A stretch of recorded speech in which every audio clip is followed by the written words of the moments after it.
दोस्तों, अगर आपने डू लॉस्ट का पिछला एपिसोड नहीं देखा है तो इसे बेहतर ढंग से समझने के लिए पहले उसे देखें। अगर आप चैनल पर नए हैं तो सब्सक्राइब करना ना भूलें। ये कहानी वहीं से आगे बढ़कर कैट और चार्ली जंगल में कॉकपिट ढूंढने आए जो उन्हें मिल गया। अब भी ट्रांसेविया उनकी गिरफ्त में है। चार्ली जैक से पूछता है कि क्या वह यह काम कर रहा है, तो जैक जवाब देते हुए कहता है, देखो चार्ली, तुमने मुझसे यह बात कई बार पूछी है। चार्ली कहते हैं, मुझे खेद है अगर मैं घबरा रहा हूँ या अजीब व्यवहार कर रहा हूँ, क्योंकि मैं अभी भी जीवित हूँ। मेरे सामने एक राक्षस या जो कुछ भी था उसने पायलट को विमान से बाहर खींच लिया और उसे मार डाला और हम सभी फंस गए। आइलैंड वैसे कुछ भी था। केट ने चार्ली से पूछा कि तुम बाथरूम में क्यों गए थे, तो चार्ली ने बीमारी का बहाना बनाया। केट उसे देखकर मुस्कुराई और बोली, मुझे खुशी है कि तुम हमारे साथ आए, चार्ली मजाक में कहते हैं, और हम उसके अतीत में चले जाते हैं। उस समय जहां विमान अभी तक दुर्घटनाग्रस्त नहीं हुआ था, हम देखते हैं कि चार्ली सीट पर बैठा है, लेकिन चार्ली घबराया हुआ भी था। उसी समय फ्लाइट अटेंडेंट आती है। जैक और रोज आगे की सीट पर बैठे हैं। वैसे भी चार्ली अच्छा नहीं लग रहा था। जब उसने पीछे मुड़कर देखा तो उसे लगा जैसे सुरक्षा गार्ड उस पर शक कर रहे हैं। वह तेजी से अपनी सीट से उठता है और आगे बढ़ जाता है, यानी बाथरूम की ओर, और उसके पीछे सुरक्षा वाला आदमी था।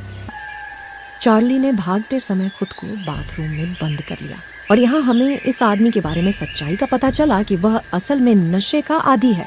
उसने अपने जूते में कुछ नशीली दवाएं छिपा रखी थी। खुराक नहीं लेने के कारण उसे अच्छा महसूस नहीं हो रहा था। अब आइए वर्तमान समय पर। समुद्र तट पर 2 दिन हो गए हैं। अभी तक उन्हें बचाने कोई नहीं आया है। शैनन बिकिनी में मजे से लेटी हुई थी। बून उसके पास आता है और उससे कहता है कि मुझे तुम्हारा बैग मिल गया।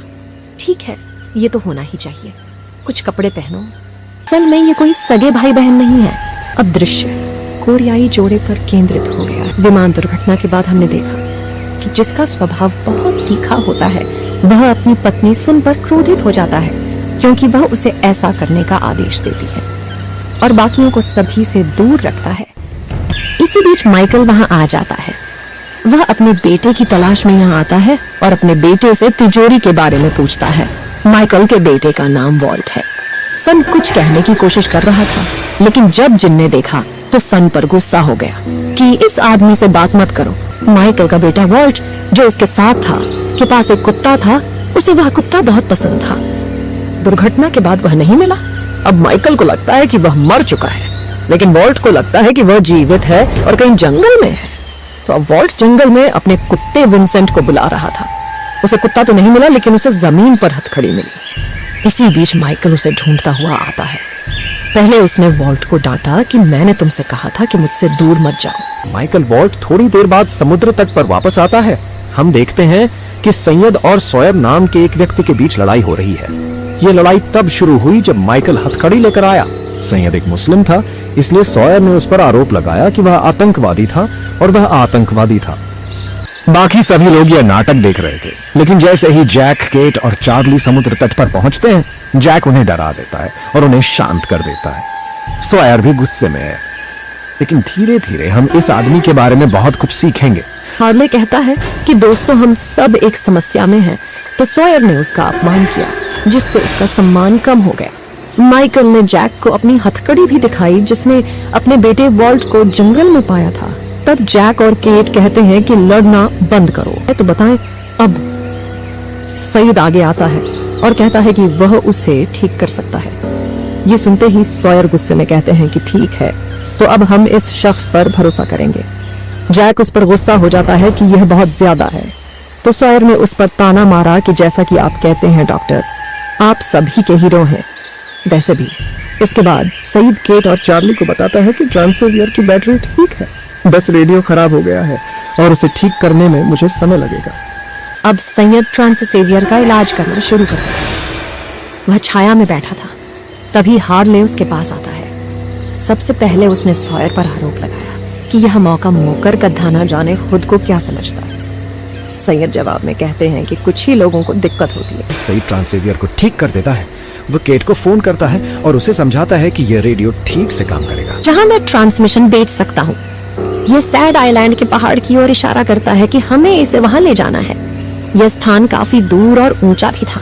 वैसे भी केट अब जैक के पास आती है, जो अभी भी उस घायल आदमी का इलाज कर रहा था।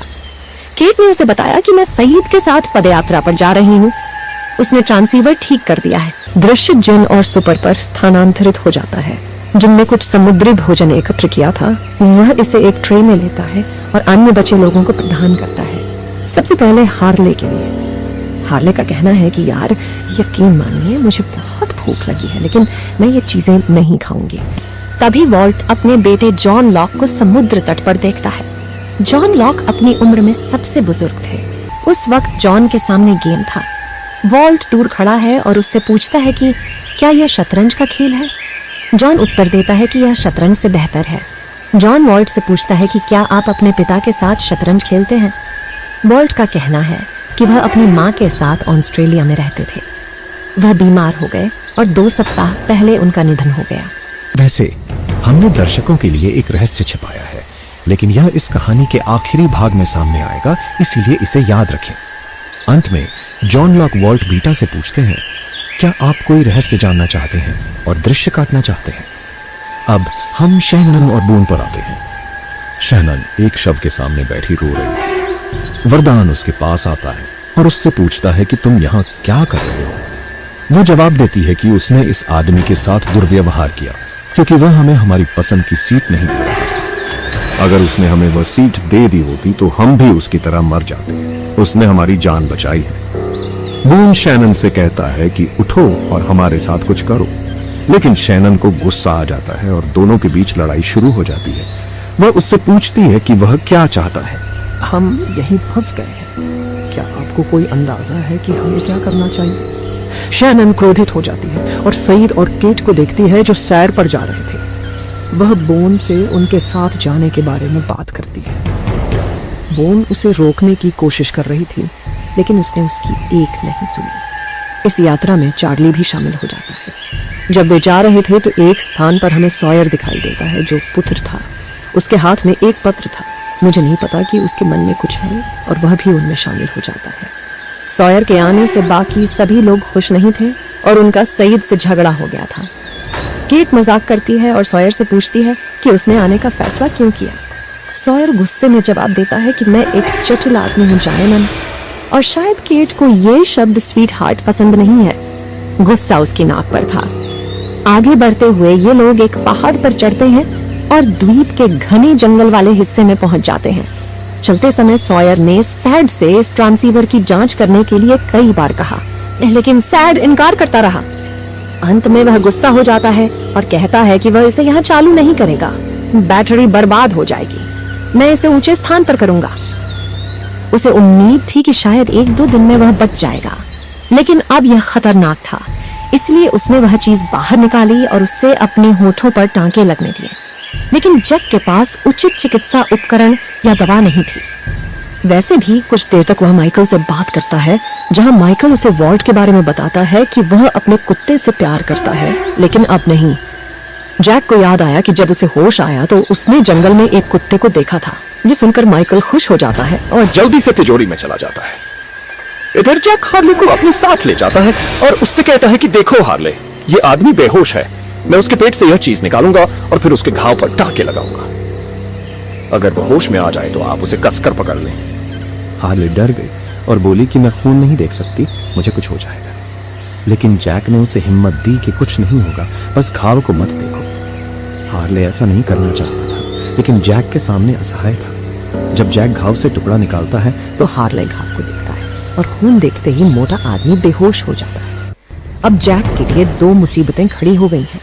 वैसे भी उसने जल्दी से घाव का इलाज शुरू कर दिया। जैक उससे पूछ रहा है कि वह कौन है, और यहाँ सीन कट हो गया। अब हम उन लोगों पर आते हैं जो पहाड़ पर चढ़े थे। वे ध्रुवीय भालू को मारने में सफल रहे। अब हम केट की यादों की ओर लौटते हैं। जब वह विमान में थी, यहाँ एक रात से पर्दा हट गया है। हम देखते हैं कि सॉयर जिस मार्शल के बारे में बात कर रहा था, वह वास्तव में वही घायल व्यक्ति है जिसका इलाज जैक अभी कर रहा है, और वह एक अपराधी को ले जा रहा था। वह कोई और नहीं बल्कि केट ही थी। यानी कि केट जितनी मासूम और शरीफ दिखती है, उतनी है नहीं। उसने कुछ किया है। हथकड़ी तो यही कहती है। क्योंकि जब विमान दुर्घटनाग्रस्त हो रहा था तो केट ने मार्शल की जेब से चाबियां निकाल ली और उसकी हथकड़ी खोल दी। आपको याद होगा कि केट ने जैक से कहा था कि वह विमान दुर्घटना के दौरान बेहोश नहीं हुआ था। इसकी वजह यह थी कि वो खुद को बचाने की कोशिश कर रहे थे। तब कोई रहस्य नहीं रहा कि ये हथकड़ियां किसकी हैं। यह मार्शल किस अपराधी को पकड़ कर ले जा रहा था, लेकिन बाकी सभी को अभी तक पता नहीं था और यही कारण था कि वह घायल मार्शल के बारे में पूछ रही थी। हालांकि केट यहाँ तक मासूमियत का अभिनय कर रही थी जैसे कि वह बंदूक चलाना नहीं जानती हो। अब आइए वर्तमान पर।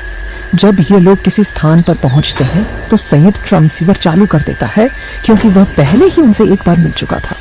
सॉयर ने सभी को धमकी दी थी। वह बार बार कह रहा था कि रेडियो चालू कर दो, रेडियो खराब है और ये आदमी हमें बेवकूफ बना रहा है। सैयद बताते हैं कि रेडियो सही है, लेकिन हम ट्रांसमिशन बेचने में सक्षम नहीं हैं, क्योंकि कोई पहले से ही इस द्वीप से ट्रांसमिशन कर रहा है और वह हमारे ट्रांसमिशन को रोक रहा है। जब सईद द्वीप से भेजे गए सिग्नल की आवृत्ति निर्धारित करता है तो बाकी सभी लोग उस पर विश्वास करते हैं। एक महिला फ्रेंच भाषा में संदेश दे रही थी। दरअसल ये एक डिस्ट्रेस कॉल थी, मतलब मदद के लिए, और उस मैसेज के साथ एक नंबर भी बार बार सुनाई दे रहा था। यह संदेश फ्रेंच भाषा में था। सईद पूछता है कि क्या कोई फ्रेंच जानता है। अबूल ने शैनन को बताया कि वह फ्रेंच जानती है। दरअसल शैनन फ्रांस गई थी, वैसे भी वह कोशिश करती है। सईद तुरंत समझ जाता है कि ये संख्याएं वास्तव में संदेश की गिनती कर रही हैं। यह संदेश हजारों बार दोहराया गया है। शैनन उस मैसेज का अनुवाद करने की कोशिश करती है जिसमें एक महिला मदद मांग रही थी कि कोई मेरी मदद करे, कोई मुझे यहाँ से ले चलो, मैं बिल्कुल अकेला हूँ, बाकी मर चुके हैं। और इसी के साथ गिनती चलती रहती है और संदेश दोबारा दोहराया जाता है। यह करीब 30 सेकंड का मैसेज था और यह हजारों बार दोहराया गया था। तो जब सईद ने इसका हिसाब लगाया तो पता चला कि यह मैसेज पिछले 16 साल से दोहराया जा रहा है, यानी 16 साल पहले इसका प्रसारण हुआ था, जो काफी अजीब था। यह मैसेज अभी भी चल रहा है।